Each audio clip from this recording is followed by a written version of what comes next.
Hey guys, what are you doing? What are you playing? Oh, we're playing Super Gem Fighter Mini Mix. Okay, but we're gonna review that King of Fighters game now. We gotta review that whole King of Fighters game. Who cares about King of Fighters? This game is kawaii! Yeah, this game's awesome. Let's check it out. Let's check it out. Fine, okay, so let's check it out. So, hey, I'm Mark Rodriguez. I'm Johnny. I'm Sweet Pete! And today we're gonna review... And Sakura wins! And we're gonna review, Super Gem Fighter Mini Mix, for the hell of it, randomly. Okay. Yeah, for the hell of it! Alright, let's check it out.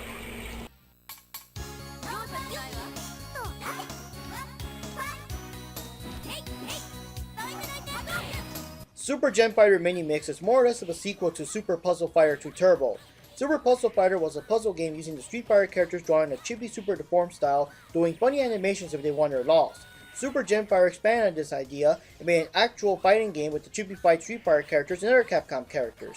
Originally released as Pocket Fighter for the Sony PlayStation in 1998, it was later on released with the original name as part of Street Fighter Alpha Anthology for the PlayStation 2 in 2006. The game stars a small mix of Capcom fighters, mostly from Street Fighter. You have Ryu, Ken, Zangief, Chun-Li, Sakura, and Ibuki from Street Fighter, making Ibuki the only Street Fighter 3 character to ever appear on the original PlayStation.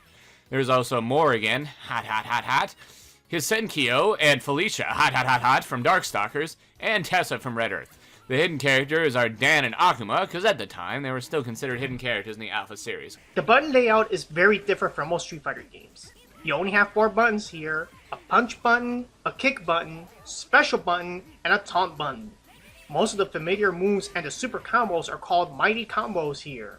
Aside from the life bar and the power bar to do the mighty combos, you also have 3 sub bars of different colors on the bottom. When these special moves connect, the opponent drops a gem of a certain color, and the more gems you collect, the more powerful your special moves become, similar to leveling up in an RPG. Aside from the gems, there are also elemental orbs that can freeze, electrify, or do other things to your opponent, similar to the Darkstalker games. Besides the gems and orbs, the characters also have flash combos, which is where the game's kawaii-ness really comes up into play. During these button mash combos, the character either whip out random crazy weapons like umbrellas and mallets, or change into several costumes, or even cosplays of other characters, like Chun-Li dressing up like Jill Valentine, or Felicia dressing up like Mega Man. And we have to say, it's ironic that Ibuki dresses up as Rolento, considering... Corporal, have you got a visual on the targets?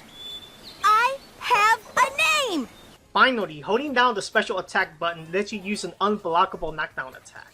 Holding back while holding the special button is the only defense against these kinds of attacks.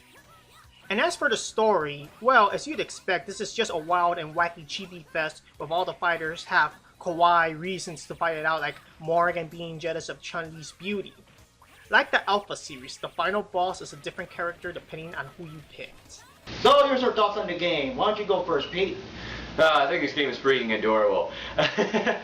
All the chibi characters are just so kawaii. No, seriously. But yeah, it's a pretty addicting, simple fighter. You know, it's like a 3 or 4 button combo system. I'm not sure really how to do the super moves, but those are fun. There's a variety of them. Like I said, it's very addicting. I'd recommend, especially if you're a fan of Street Fighter or button mashing, to play this game. This game is pretty fun. And what do you think, Johnny? Well, I think the game's a lot of fun. Like what Pete says, it's a lot of button mashing. It's really a simplistic game. It's not really it doesn't really compare to the other SF games. They're a little more hardcore. Like there's more technique into it. There's more like gameplay into it. This is more like a fun game, just to, I guess, button mash. And it's fun because like you do all these crazy combos, and it's kind of like you don't know what they're gonna come up with next. I mean, they just keep doing a whole bunch of crazy, anime type shit throughout the entire game. I mean, and just watching the characters being deformed is half the fun. I mean, it's a fun game. Zangief is the best deformed. He looks really, really, really constipated. Oh god. Yeah. Well, anyways, yeah, this game is a lot of fun. It's kind of a forgotten fighter, but it's included with the Street Fighter Alpha Anthology for the PS2 if you can find a copy of it. It's a lot of fun. The characters are wild and crazy. They do all this random shit like Morgan transforming into Mega Man and Chun-Li transforming into Jill Valentine. And like when they die, they either explode Mega Man style or they turn into a pile of bones like in Ghosts and Goats. So Or they fall in the water. yeah, lots of references and stuff like that. And then like it's just so random, it's so crazy, it's easy to get into because it's more of a button mashing game. I mean, you can do, well, you do the special moves like Street Fighter and stuff. You can't really do the combos because it's more button mashing. It's only like like a punch, a kick, a throw kind of thing. So it's kind of simple, but it's kind of fun. Well, it's a punch, a kick, and a charge move. I mean, I'm not really sure how to do the throws yet. That's probably like whatever A/B type of combo. And the super moves are very, very varied. Yeah, I think the only downside of the game would be probably just a handful of characters in the game. I mean, it's very addicting, but it probably would have lasted longer if you had a couple of more characters. And it's a shame we didn't have an updated sequel, because it would have been so awesome seeing the newer Street Fighter 4 characters jumping around doing shit, like seeing Hugo super deformed or Poison or something. That would be A little minor complaint I would make about the game is that I guess because of the time it was released, like it was released back in the day, so of course in that time it was pretty cool, but the game is so old and so forgotten and so simplistic in so many ways that people probably have never heard this game. Yeah, and that's why we're here to remind you that this game exists. This game does indeed exist. So I didn't think the super moves may be varied, but the amount of combos you can do and et cetera, is not. There isn't a whole lot.